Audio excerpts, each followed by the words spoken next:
It is a WRAL weather alert day, and our showers from this morning are moving out, but thunderstorms are likely to roll in this evening. I'll show you the timeline. And we're following breaking news of a stabbing at a high school in Moore County. The new details coming from police in the last hour. Plus, we're taking you live to Charlotte as we await the arrival of the Carolina Panthers' newest quarterback. WRAL's Pat Welter brings us the excitement from the Queen City. Right now, you're looking live over Wake County, where rain is taking a break for your noon hour. Today is a WRAL weather alert day, and severe storms are on the way within the next several hours. Hello, everyone. I'm Renee Chu. And I'm Jeff Hogan. Much of our area is under a level 1 risk for severe weather, and meteorologist Elizabeth Gardner has the timeline on when those storms will kick back up again today. So here's a look at the Dual Doppler 5000 radar. You can see that rain has finally moved out of our viewing area. We're beginning to see a few holes in the clouds, and that sunshine, as it hits the Earth's surface, will create some energy in the atmosphere, and that's going to help to set the stage for some thunderstorms this afternoon. We do have a level 1 risk for severe storms. That means the storms will be isolated. We're not going to see widespread severe thunderstorms for this afternoon. Damaging winds are possible with a few of those storms, as well as some hail. So here's where we are right now. Lunchtime, we're seeing, again, that rain sliding off to the east. Futurecast wants to pop up maybe a stray shower this afternoon. I think for the most part, we'll end up staying dry, but we couldn't rule out an isolated shower. After 2 o'clock, we'll continue to see more and more sunshine, especially from Raleigh southward. We'll see some breaks in the clouds. And then as the cold front gets closer to us, we'll see more storms developing. And you can see they do remain fairly isolated for us during the evening and all the way up until around 11 or 12 o'clock. And then after that, we're going to see a nice quiet day for Saturday. Here's a look at our high resolution satellite. And there's still a lot of cloud cover out there, but look at how much black you can see in between the clouds. That's where our skies are starting to clear. We're seeing even more of that back to the west. This is a look at Chapel Hill. And you can see, look at all the shadows that we can see here on the trees and all of that. So it looks cloudy overhead, but we are seeing a good bit of sunshine breaking through. That, again, will help to destabilize the atmosphere and bring us some evening storms. Now, we also have a WRAL weather alert day for Sunday. Sunday at this point is looking rather wet for us with a chance of afternoon and evening thunderstorms. Here's a look at Goldsboro, where it's still a little bit on the damp side. We haven't seen as much sunshine in our eastern counties. Temperature is 73 degrees. We're going to end up with temperatures in the mid-70s for this afternoon. Again, we do have a level 1 risk for severe storms for Sunday, and we'll walk through the timeline coming up. Thanks, Elizabeth. Stay on top of the forecast for this weekend with the WRAL weather app. From there, you can see live radar and follow the system as it moves through the Carolinas. We turn now to breaking news from Moore County. One student could be facing charges after stabbing another student at Pinecrest High School in Southern Pines today. WRAL's Gilbert Bays is live at the school right now. Gilbert, what do we know about the condition of the victim? Well, the last word we got, this is a female student, and she is in surgery, is what we're told right now, with critical wounds. Very emotional day, as you might imagine, here at Pinecrest High School.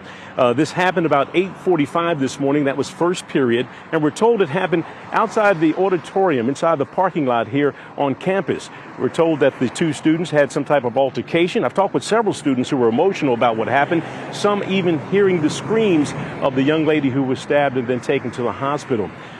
This happened, apparently, according to the students, it's a boyfriend-girlfriend, some type of altercation about them breaking up, and the next thing you knew, the young lady was stabbed. We want to point out that Moore County and the school system here has its own law enforcement center here. They have a certified police force here. They responded this morning. So did Southern Pines Police, and I think some deputies from Moore County Sheriff's Office responded as well. We know that the individual who did the stabbing was taken into custody. We don't have his name. We've seen some video of an individual being arrested this morning. We might be able to share that later once we confirm that that's the individual who was arrested. So the suspect's in custody. The young lady who was stabbed is in the hospital undergoing surgery right now. We'll have more on this story later on today. Renee? The horror of it all, just devastating. Gilbert Bays reporting live in Moore County. We have a live look for you right now at the stage of the NFL draft in Kansas City. The Carolina Panthers had a big night yesterday, and today we are awaiting the arrival of Panthers' #1 draft pick, quarterback Bryce Young. He's in North Carolina and will meet fans any moment now. WRAL's Pat Welter is in Charlotte waiting on the new king of the Queen City. Pat, what's that atmosphere like? Today, It's a party and a celebration right now in Charlotte. I'll tell you what, it's not every day you get to see the future. His name is Bryce Young, and he's arriving here any minute right now at Bank of America Stadium. Fans were ecstatic last night. They are ecstatic right now. Owner David Tepper said they drafted Bryce Young because they believe he could win Super Bowls. Yes, plural. So I'm joined by a fan here who's hoping he could win some of those Super Bowls. This is Connor. Took the day off from work to be a part of this. Connor, is Bryce Young the savior this franchise needs? Well, not only do I think he's the savior, I think we could be establishing another empire similar to what we have with Cam Newton. His mobility and football IQ combined with Coach Reich's system, I think it could be something really special, so I'm excited to see it. What made you want to come out and be a part of this today? Saw what was going on, decided to cut out of work and walk over here. Got to be a part of welcoming our new guy. So, it's a big event for Charlotte and hopefully the start of a new era. Yeah, it's a beautiful day here in Charlotte. Hopefully the first of many celebrations. I'll let you enjoy because he should be here any minute. Let's give you guys a live look at some of the other fans in the crowd here that's gathered in downtown Charlotte.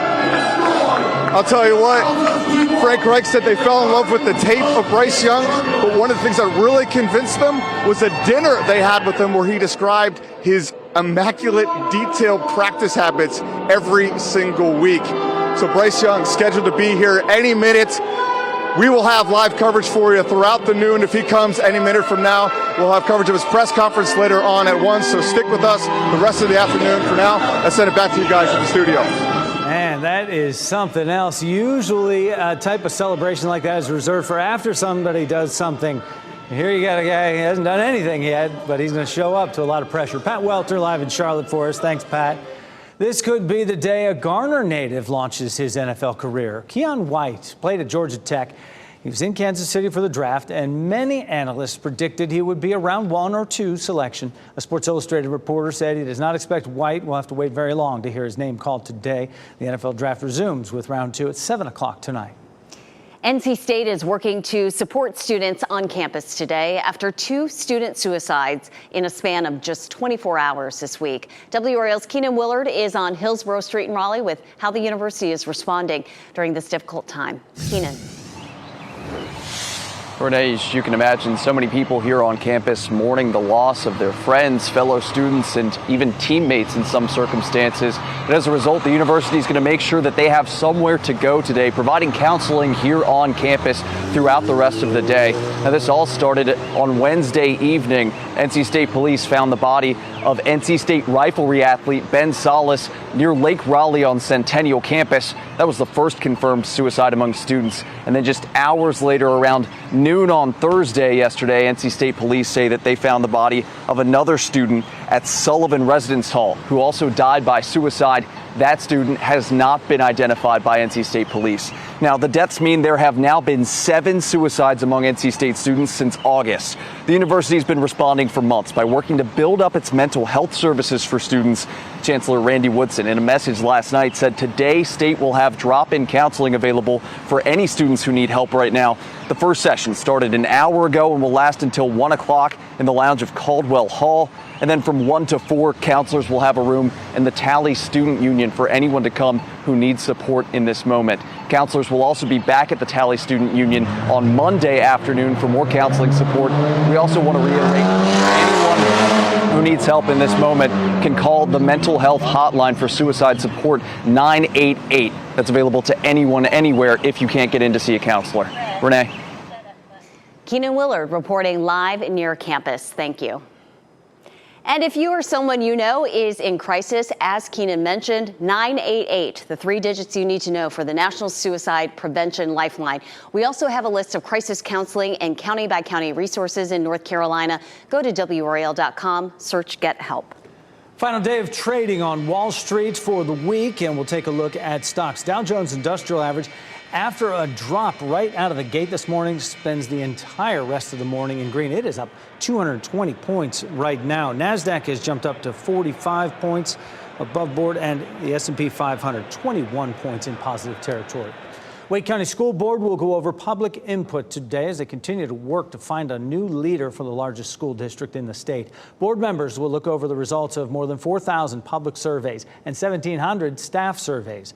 They give feedback on the characteristics people want to see in the replacement for Caddy Moore, who is retiring at the end of June. Now, top responses on the public survey include integrity and listening to input. The staff survey results show they're interested in someone who has been a principal or teacher before. Today is International Workers' Memorial Day. It's a day set aside to honor the memory of people who died on their jobs in 2021. That's the most recent year for which full data is available. WRAL's Ken Smith joins us now with how our state is taking part in this observance. Ken. Renee, the ceremony happened at the Capitol grounds in downtown Raleigh, steeped in symbolism.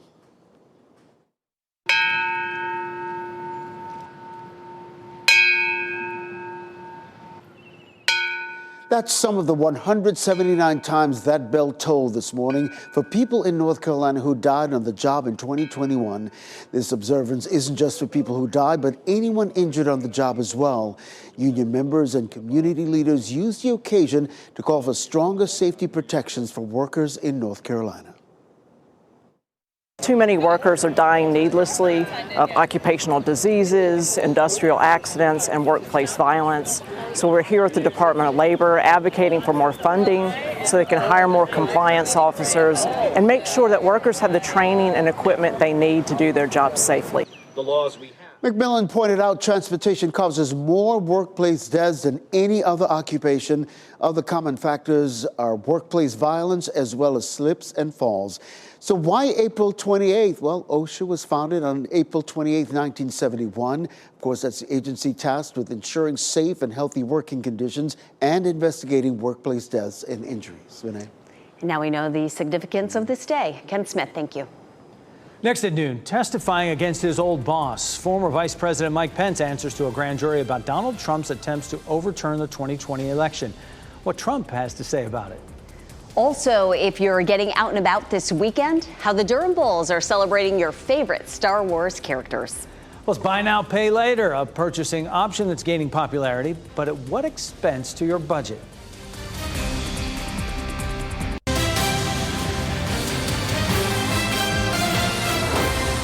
A significant development in the special counsel's probe into former President Trump's effort to overturn the 2020 election. Former Vice President Mike Pence testified before the special counsel's grand jury, all as he weighs a possible presidential run against his former boss. Bree Jackson looks at the race for the White House. A dramatic development in the investigation into attempts to overturn the 2020 presidential election. Former Vice President Mike Pence testifying against his old boss, former President Trump. Pence allies say he has nothing to hide. He was pretty explicit in his book and wrote about it pretty extensively, and so there really shouldn't be any secrets there for people anxious to know what it is he would testify. Trump, who is running for president again, responded to the news. Mr. President, what do you think of Mike Pence testifying today? Oh, I don't know what he said, but I have a lot of confidence in him. This comes as Pence weighs a run for the White House. Former UN Ambassador Nikki Haley already declared her candidacy. If you vote for Joe Biden, you really are counting on a President Harris, because the idea that he would make it until 86 years old is not something that I think is likely. President Biden unveiled his bid for re-election Tuesday and is focusing on issues. Look, let's protect our children from gun violence, keep lowering the prescription drug cost. Let's protect Social Security and Medicare. Potential voters are bracing themselves for the political battles ahead. It's way too soon for that. It seems like we just came out of the last one. If it's a rematch with Trump and Biden, that just confirms that we're living in a dystopian escape nightmare that I cannot escape from. It's kind of like Groundhog's Day, except not funny. The race for the White House is already heating up. In Washington, Bree Jackson, NBC News. As for other rumored Democratic candidates, Senator Bernie Sanders told the Associated Press he will not embark on a campaign for president. He says he will endorse President Biden's reelection. The U.S. military is getting more reports of sexual assault. An annual report found more than 7,300 reports of sexual assault against service members in 2022, which is up slightly from the last year of 2021 in those reports. Overall, the number of assault reports has consistently increased in the military since 2010. The latest battle in the abortion fight could be a law passed 150 years ago. The Comstock Act bans the mailing of contraceptives, lube materials, and drugs. The act could provide a pathway for effectively banning abortion nationwide, even in states where the procedure is legal. It could also have an effect on surgical abortions by restricting the shipment of supplies used in the procedure.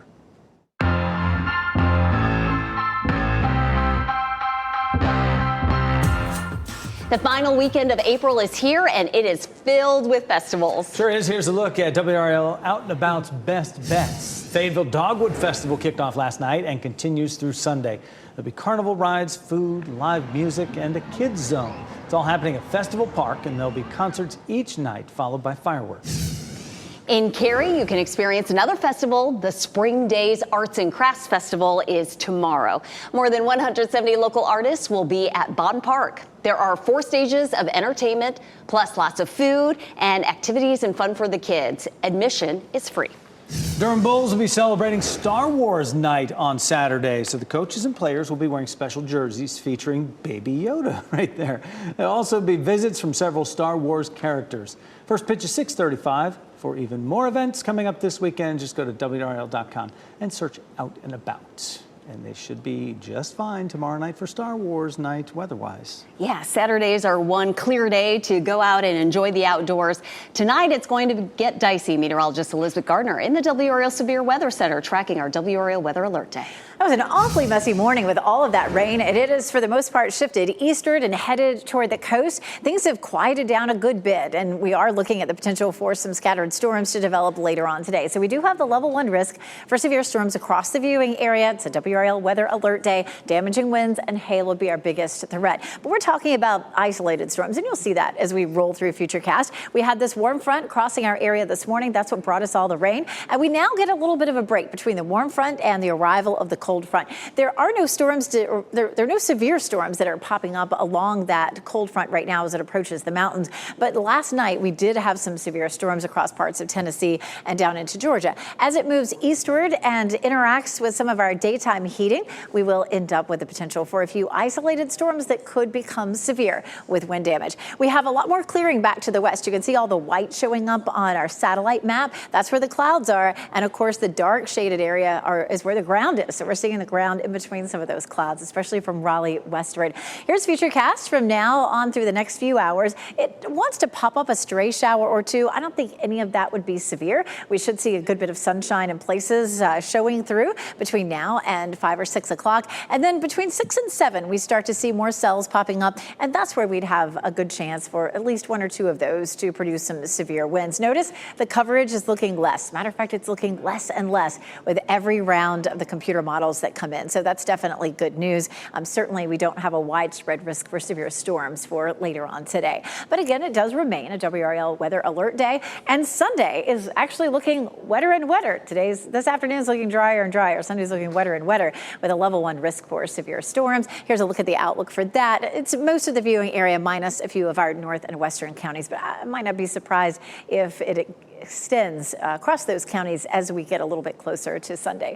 So watch what happens Saturday night. Now, we're likely to be dry through around 10 or 11, but then we may have a round of rain that moves through. That's plenty of time for the Durham Bulls to play their Star Wars game. That's so much fun. Their jersey looks awesome. But we're looking at that chance of some isolated showers around midnight, and then by 8 a.m. we have more rain that rolls through. Some of that rain looks pretty heavy. There's 10 a.m. Sunday, there's noon on Sunday, and it just keeps on coming. There's 3 o'clock. We could see some scattered storms in the afternoon that are severe. And then watch this line. I mean, that definitely looks like it would have the potential for some severe storms. Now, of course, we have 2 more days of computer model runs to watch, and it may look a little lighter by the time we get to Saturday night. So keep checking back. Boy, the folks over there in Pinehurst did not waste any time after that rain moved on out. Look at that golf course, the putting green anyway, busy right now. 73 degrees. We have some sunshine breaking through. It's a little on the sticky side. side with that dew point at 65, but still feeling pretty good out there. 73 in Clinton, still 63 in Roxborough, but we are on our way to a warm afternoon. Now, Dogwood Festival, we talked about that earlier. There could be a few isolated severe storms during the music this evening, so be careful for that. Saturday during the day looks fantastic, temperature near 80. Sunday right now really almost looks like a washout. Once we get past Sunday, we're seeing some mild temperatures, upper 60s and low 70s, so it does get a bit quieter past the weekend. Elizabeth, thanks. Well, tonight the Carolina Hurricanes have another chance to clinch a spot in the second round of the Stanley Cup playoffs. Ahead on our news at 4, WRAL's Casey Hentz has a preview of Game 6 against the Islanders. Meantime, still ahead this noon, more Americans are clicking on the buy now, pay later option when they check out online. Why a new study shows more are doing it for basic necessities. Plus, WRAL talks one-on-one with the Carolina Panthers' #1 NFL draft pick. What Bryce Young says he wants to bring to the home team this upcoming season.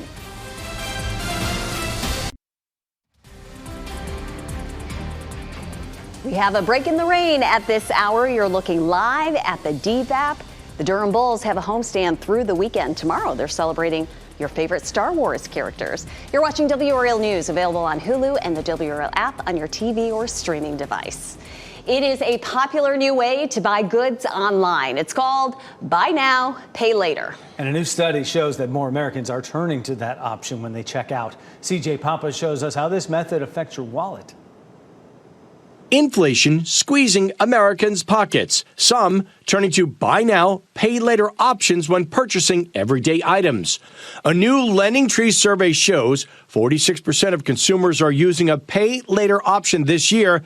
That's up from 43% a year ago. The most common structure is 4 interest-free payments over 6 weeks. Buy now, pay later users are spending on items like clothing, accessories, furniture, electronics, and groceries. But Bankrate.com's senior industry analyst Ted Rossman says he also sees it being used for more services. Things like travel and concert tickets. And I think concerningly, we're also seeing more of this for everyday purchases. It does worry me when people are financing things like groceries and gas in this manner. Rossman says the big risk of buy now, pay later is overspending. There's this kind of behavioral finance element that, it's not a $200 purchase anymore. It's just 4 biweekly payments of $50, but sometimes people overdo it. A lot of the consumer goods retailers, online and in physical stores, are providing these services now. They make it very easy to do it, and it generates revenue, but it does stack it up on the consumer's balance sheet. LendingTree says 32% of men and 23% of women used pay later options in March. We are starting to see delinquencies go up on both credit cards and buy now, pay later. I mean, credit cards are not innocent either, of course. You definitely want to be mindful of that. It is a sad situation when people are financing day-to-day essentials. If you are struggling to pay your bills or start an emergency fund, you want to steer clear of the buy now, pay later process. It's convenient, but it's easy to overspend with that method for sure. WRAL is live in Charlotte today for the arrival of the Carolina Panthers' #1 pick. After the break, we hear from Bryce Young after the announcement and what he's looking forward to. Plus, Patti LaBelle is coming to Durham, when she'll be in the Bull City, and what you need to know about the concert if you want to go. And before we go to break, here are your winning lottery numbers on your screen right now.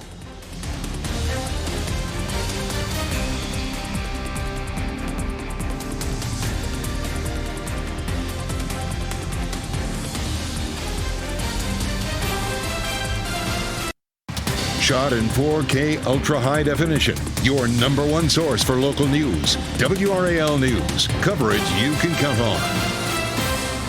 Students at Middle Creek High School in Cary arrived to see increased security this morning. It's a precaution after a student was found with an airsoft gun on campus yesterday. Now, airsoft guns shoot plastic pellets but resemble traditional firearms. WRAL's Nia Hardin explains what's being done to keep students there safe. Well, this morning we saw students and staff arriving to school. They are now in the classroom, but many students have also probably decided to not attend school today, deciding maybe to take the day off. We do know that a juvenile petition was filed against this student accused of bringing this airsoft gun to school on Thursday. Video showing you what things were looking like when police were working to investigate what happened. Students had reported to a teacher they saw another student hiding something in a sweatshirt. It was later handed over to police. Parents have expressed their frustration. Going to school in America shouldn't be a risk. If it's a risk, we got a problem. Because that student is under the age of 18, their name will not be released. Nia Harden, WRAL News in Cary. State Capitol Police Chief Ari Chip Hawley will now lead the State Bureau of Investigation. Chief Hawley will fill the post being vacated when current director Bob Schurmeyer's term ends on June 30th. The nomination is for a 6-year term. Hawley is subject to General Assembly for confirmation. And happening right now in the WRAL Live Center, the state Supreme Court just ruled on 3 major cases that affect voting right here in North Carolina. They reinstated a voter ID law, meaning you do have to show an ID when you vote. People with felonies will not have their voting rights reinstated. And voting maps that were once determined to be unfair by Democrats, the court is now saying they are okay. The court has said they are fair. Governor Cooper is responding this afternoon on this, saying in part the Republican state Supreme Court has ignored the Constitution and followed the marching orders of the Republican legislature. Republican legislatures wanted a partisan court that would issue partisan opinions, and that's exactly what this is. Thanks, Michelle. We're learning more about the airman suspected of leaking classified documents. According to prosecutors, Jack Teixeira has a history of violent threats. Court filings show the 21-year-old talked about killing people to, in his words, cull the weak-minded. Prosecutors also say he looked up mass killings on his computer using search words like Uvalde and Las Vegas shooting. Yesterday, Teixeira asked a federal judge to release him from detention. The judge said he'll give his ruling at a later date. If convicted, Teixeira faces at least 25 years in prison. The excitement continues today, this noon hour, for the Carolina Panthers' first overall pick in the NFL Draft. The Carolina Panthers select Bryce Young, quarterback, Alabama. Fans are still celebrating. They believe Bryce Young will take the team to another Super Bowl. Bryce Young is now the 3rd Panthers quarterback to be drafted in the 1st round. WRAL was there as the excitement permeated the Bank of America Stadium last night. Gerald Owens caught up with him right after the Panthers made their #1 pick. In the end, size didn't matter. The Carolina Panthers are pinning their future on a 5'10" quarterback who was told all his life that he was too small to play the position. Well, just look at him now. He always seems to smile, and why not? Bryce Young will be a starting quarterback in the NFL with fame and fortune beyond his imagination. Is it surreal yet to think that there'll be little kids in Pasadena wearing the number 9 Bryce Young Carolina Panthers jersey? It's super. It's definitely surreal. I'm so grateful to be from where I'm from. From Dina, and to hopefully do everything I can to try to add to the legacy of the city, make the city proud, and do everything I can also to help Charlotte, help that city as well.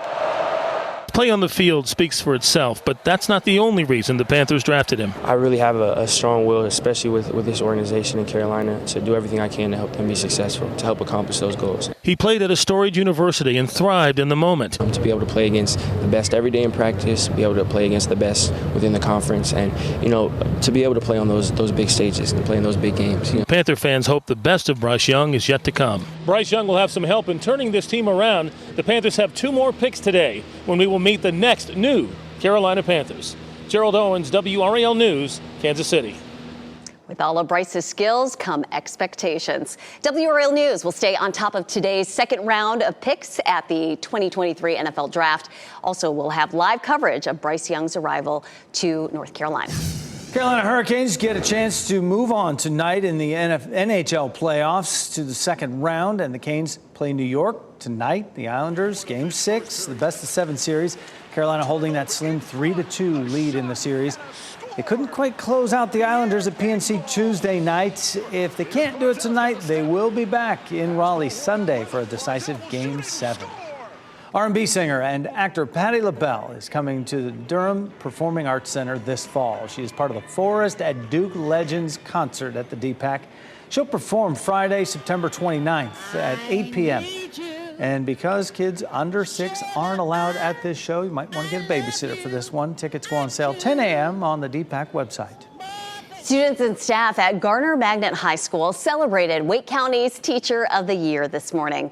This is new video from the event at school today. Terry Hennings was awarded the honor at a formal ceremony last night. But all those high fives from the students. The Air Force veteran has taught civic literacy and African American studies at Gardner Magnet High School since 2017. Listen to the cheers. Hennings spoke about the honor with WRAL News.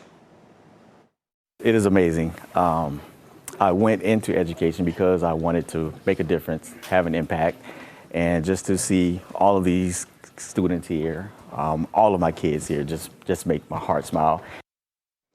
And you saw him holding up the keys earlier. Well, that's because Capital Ford is giving him an SUV for his use for a whole year. And he says his Air Force background helps him connect with students and form meaningful bonds when it comes to culture and race. Congrats. A national turkey breeder wants to build a new farm and hatchery in Wayne County. How much is going to invest in North Carolina to be a major poultry supplier? And it's a rough season for allergy sufferers, and more are suffering for the first time in their lives. How you can tell if your sniffling, sneezing, and coughing are from allergies or a cold.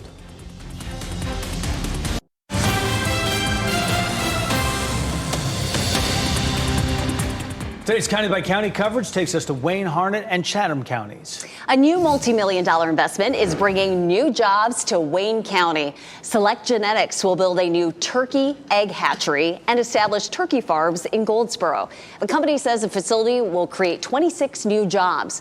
Company leaders say the facility will have a production capacity of about 55 million hatching eggs per year. North Carolina ranks second in the country for turkey production. Harnett County's partnership with Campbell University helped 450 people file taxes for free this season. New numbers from the university show students helped file twice as many returns than years before. Taxpayers who were helped were older adults or single parents who would otherwise not file or pay to have their returns filed. One taxpayer was so grateful for this community service, he bought Bojangles breakfast for everyone. Okay, dog owners, mark your calendars. Chatham County Parks and Rec is hosting a Dog Days event next weekend.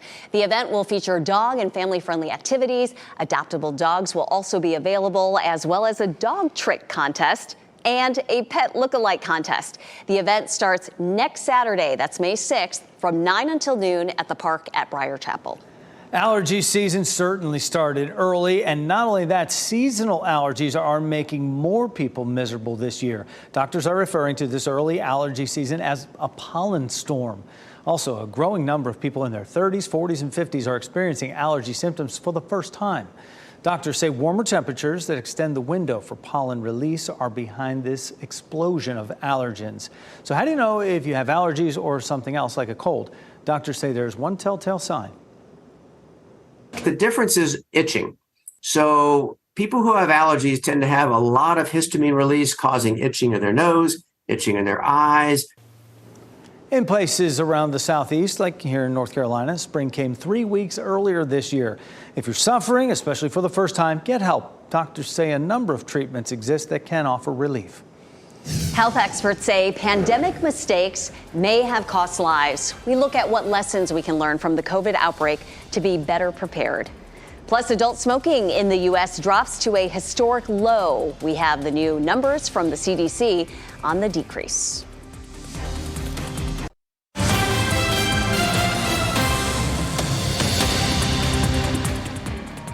The Carolina Panthers' newest quarterback has officially entered the building. This is Bryce Young. You can see him making his way through the crowds here at Bank of America Stadium. I mean, there is just so much excitement surrounding Young. He was drafted last night as the first-round pick. The Panthers say they chose Young to try and upgrade a quarterback position that really has been in transition for the last 5 seasons. Just before midnight, they announced that fans would be able to meet him at Bank of America Stadium. So that is what they are doing. He is signing autographs. They have a DJ. There are opportunities to take photos with him, even win autographs. Something interesting to note, Young joins Cam Newton and Kerry Collins as the only other quarterback selected by the franchise in the first round of the NFL draft. So a lot of excitement surrounding Bryce Young today. A lot of excited fans there for sure. And a lot of fans ditched work so they could be there, so don't tell their bosses. Sure. Hey, Cam took him to the Super Understandable. Bowl also, so, no pressure, Bryce. More than 1 million people have died from COVID-19 in the U.S., and some health experts say pandemic mistakes that were made may have cost lives. Mandy Gaither has more on what some say the U.S. did wrong and how it may shape future pandemics. Across the U.S., COVID-19 cases, hospitalizations, and deaths are trending down. But over the course of more than 3 years, the virus stole lives and made many severely sick. We thought we were the best prepared country. Dr. Anthony Fauci, former director of the National Institute of Allergy and Infectious Diseases, says there were some successes over the pandemic, including the rapid development of the vaccine. But the U.S., one of the wealthiest nations on earth, racked up more than 1.1 million deaths from COVID-19, a death toll that outpaced those of most other countries. Fauci says 2 problems led to this: divisiveness of politics, which caused distrust in public health recommendations to get vaccinated and wear masks in public. There was a lot of, opposition of do this, don't do this, people pushing back. Those people could not all be wrong. We've got to understand what the underlying reason why they were pushing back. Fauci also says the U.S. public health departments and for-profit healthcare system are largely disconnected. When it came to the implementation of public health, the uniformity of a response, the communication, the ability to get data in real time, we really fell very short. But he says the lessons learned during this pandemic may help prepare us for future ones.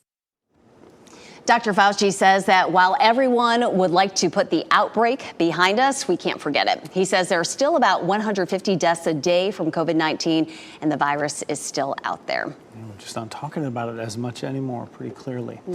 A lot of clouds out there. We see that behind us, but some sun getting through right now. This ahead of the next round of severe storms coming tonight. Elizabeth Gardner in the WRAL Severe Weather Center, which is why we have that weather alert day. And this is our nice break before we start to see more thunderstorms developing as we get into the late afternoon and evening. All the rain that we saw this morning is pushing away from us, and we are seeing a few holes in the clouds. Definitely a lot of cloud cover out there, but take a look at Southern Pines. You can see some blue peeking through as we take a look at Longleaf Golf and Family Club, and we're seeing that in a lot of places. We do still have our level 1 risk for severe storms in effect through the evening, especially.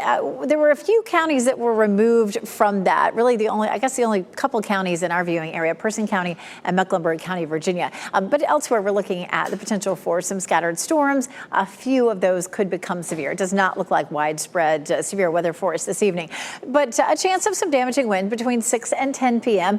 Tornadoes are unlikely. Some hail is possible, and there might be some localized flooding, but it would really be localized. We are not looking at a lot of widespread heavy rain out of this coming through this evening. So let's move it on ahead through the afternoon. We'll continue to have some holes in the clouds. There could be a sprinkle or a little shower that pops up here or there. We'll have a better chance of some storms starting between 6 and 7, and you can see those popping up, just a few of them. Really very limited coverage for us this evening, but that's our threat for severe thunderstorms. Saturday is looking just fine. We're likely to have a lovely day, a little cloud cover to begin with, and there's so many festivals and events happening across our area. One of those is Spring Days in Cary. We'll see mid-60s at 9 o'clock, 74 at lunchtime, and our high of 80 degrees tomorrow afternoon. Still likely to be a little bit on the muggy side, and system number 2 is coming right behind that nice pleasant day in between our 2 systems. So for Sunday, we do have a level 1 risk for severe storms, so it is a weather alert day again on Sunday, and currently Sunday's looking a lot wetter than today. We take a look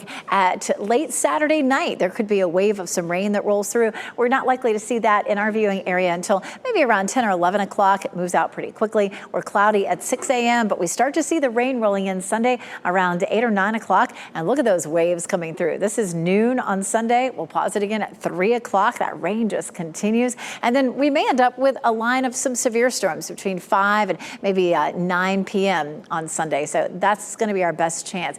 Looking at just a little bit more rain for this afternoon, or, bumping it down to maybe a quarter 1/4 of an inch to a 1/2 an inch as an average, but we'll add to that on Sunday. Sunday looks like the wetter day right now, maybe another inch or so added to that from Sunday's showers. 73 on Sunday after being a nice warm day on Saturday. Of course, with some sunshine this afternoon, we should warm up into the mid-70s. We get into next week and our temperatures are below normal. Highs in the upper 60s to low 70s.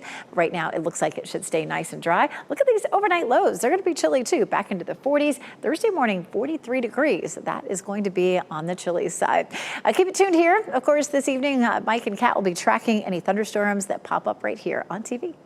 Thanks for that. We sure will. A jumbo cat gone viral gets a forever home. We check back in with this chunky cat named Patches and get an update on his new weight loss journey with a new friend. Researchers in Australia have released some remarkable video of humpback whales. They followed the mammals for more than a year and observed a very interesting behavior. You see, these whales are rolling on the sea floor to exfoliate dead skin and remove parasites. Scientists say it's important to maintain skin health. So here's the interesting thing. That also helps feed the ocean, as fish can be seen feeding on what is scraped off. In Nevada, Carson City is preparing for fire season with sheep. The city started this project in 2004 by bringing in the animals to act as living lawnmowers. They graze on dry grass and shrubs, and that helps reduce wildfire risk. It's estimated a sheep eats about 5 pounds of dry vegetation per day. Since Carson City has started the program, it has seen less intense fires. Well, you might remember this chunky cat who went viral. We told you about him a couple days ago. Patches, a 40-pound cat from Virginia, has been officially adopted and is on a weight loss journey. Even his new mom is getting into the fitness life, both eating healthier and walking more.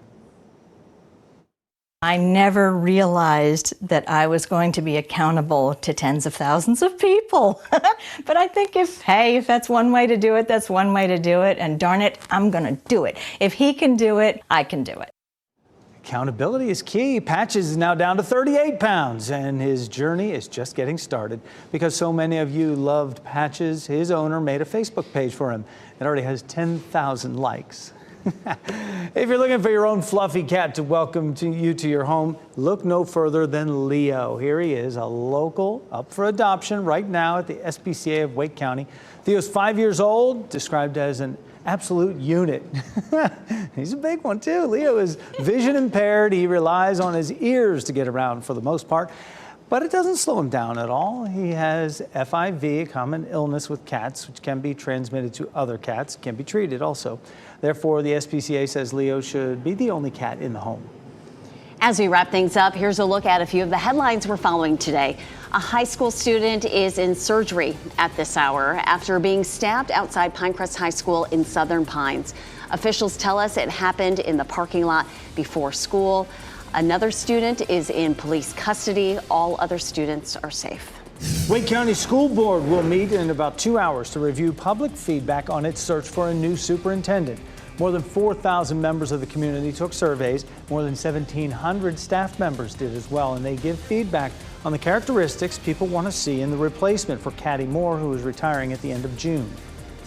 And a hero's welcome for the Carolina Panthers' first-round draft pick.